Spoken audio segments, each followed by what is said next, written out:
Hey everyone, welcome back to the channel today.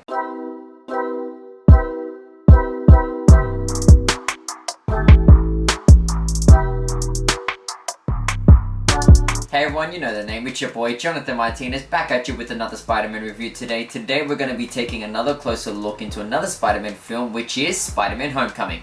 Today on the journey through the Spider-Man series on the lead up to Spider-Man No Way Home, we're basically going to be taking another deep dive and another breakdown at one of the films basically in the lead up to that, with our newest one being for this week, which is Spider-Man Homecoming, which kind of basically finishes off this box set for me. Basically I have watched the first film, which was Spider-Man 1, up to now Spider-Man Homecoming from Marvel Studios, which has basically been an entire box set that I was able to pick up at my local Target when it was first here in Stockies.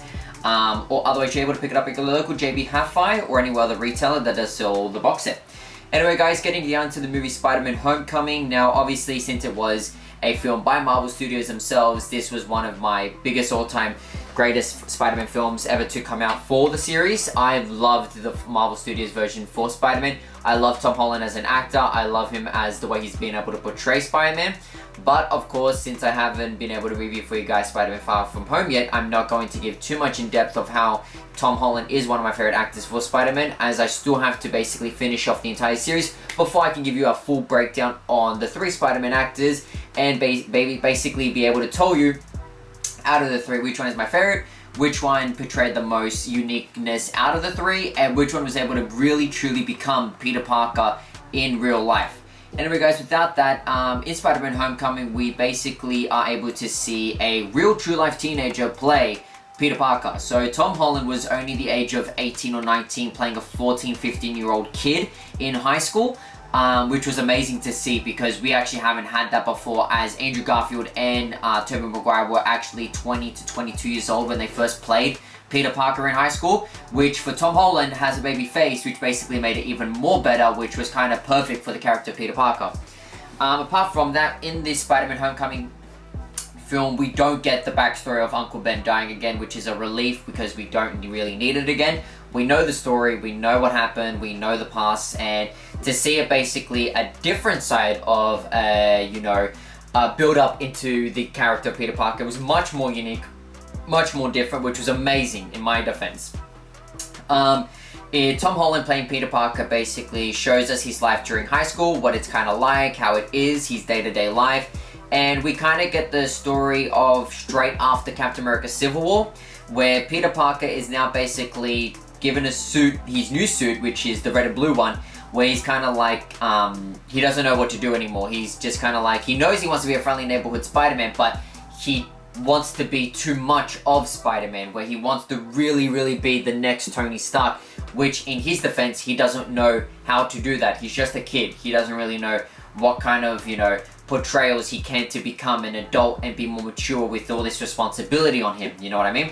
So in this film, we're kind of basically seeing how he's able to control that kind of stuff. We're able to see this new advanced suit, which is the red and blue version for now, where we're basically seeing new tech built into it, which Tony Stark has been able to build this suit for him, and kind of see, different web shooters, different ways that he's able to shoot them out. As for this Peter Parker, for Tom Holland's version of Spider-Man, he doesn't have the web shooters built into his skin like Tobey Maguire did. With Andrew Garfield, it was sort of the same thing. The web shooters actually came out of his wrist as well from a web shooter, more than his actual built-in inside of his wrist.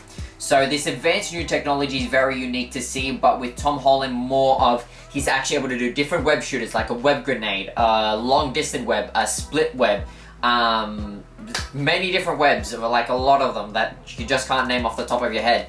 But apart from that, basically, we're able to see a different version of his love interest, where in this one for Spider-Man Homecoming, we're able to see him go for someone else instead of MJ or Gwen Stacy, which in this film we kind of don't actually see them at all during the entire thing, till the point where Zendaya's character does mention at the end of the film where her friends call her MJ, which kind of teases it a bit, if you know what I mean. Maybe this is a cross between MJ and Peter Parker first talking.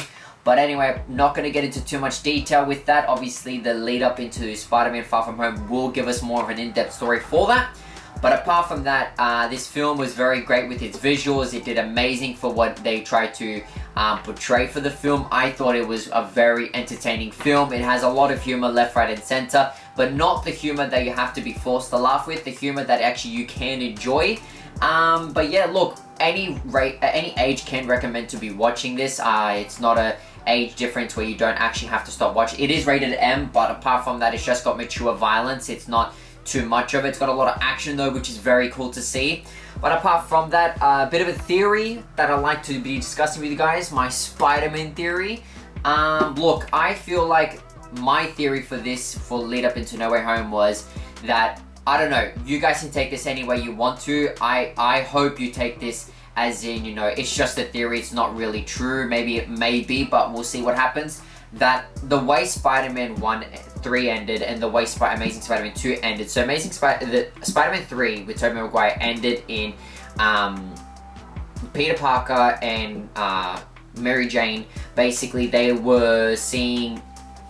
saw Harry Osborn die right in front of them, that he basically just got stabbed by Venom, and he just lays there on top of the scaffolding building with him just looking out into the sunset. So the way that I think that one's going to lead into, and then with Amazing Spider-Man 2, we see Spider-Man throwing a sewer lid into Rhino's head, but we never see it in anything else. We don't see a clip for the next scene. We don't see any screenshots of what happened after. But what I believe that's going to be happening in Spider-Man No Way Home, which is just a theory for now, is basically the way they get dragged into Tom Holland's universe is basically that we're going to be seeing Spider-Man in the Amazing Spider-Man series fight Rhino. We're actually going to see it on screen, but they're both going to be dragged into Tom Holland's universe, where there we have Rhino join the Sinister Six, and there we have Spider-Man, Andrew Garfield's version, join Tom Holland.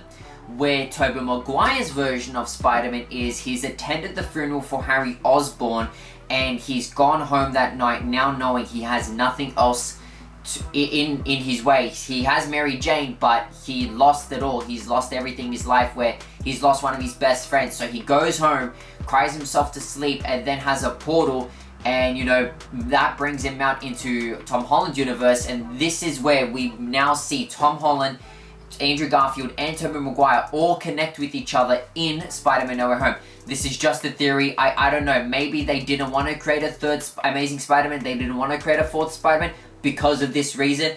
But that's a very big extension if that's the reason why. But apart from that, guys, look, this is just a theory. Drop your theories down below of what you think is Spider-Man No Way Home is going to be about. Drop down below what theories you have about how all the Spider-Mans are going to connect and how they're all going to meet up with each other. Guys, I love to discuss this with you. It'd be an honor if you guys can start tracking this down in the comment section down below.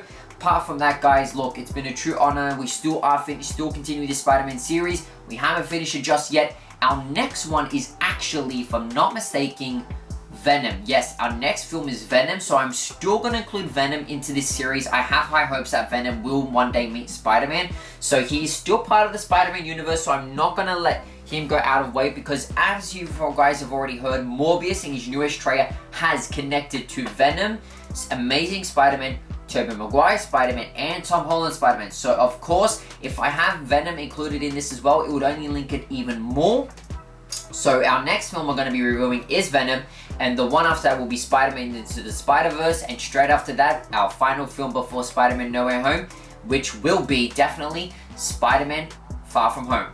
Unfortunately, we haven't gotten Venom 2 yet released here in Australia. It is a disappointment, but we will like to see it hopefully come out soon. Hopefully, whichever way possible. So then if it is released just in time before Spider-Man No Way Home, I'll be able to do that as actually the final film review before Spider-Man No Way Home, as I have heard some rumors that Spider-Man Tom Holland's version is in the film in a post-credit scene. I've only heard about it, haven't seen it, but I really hope something does link into this, because it'll be a true honor to see them on screen together.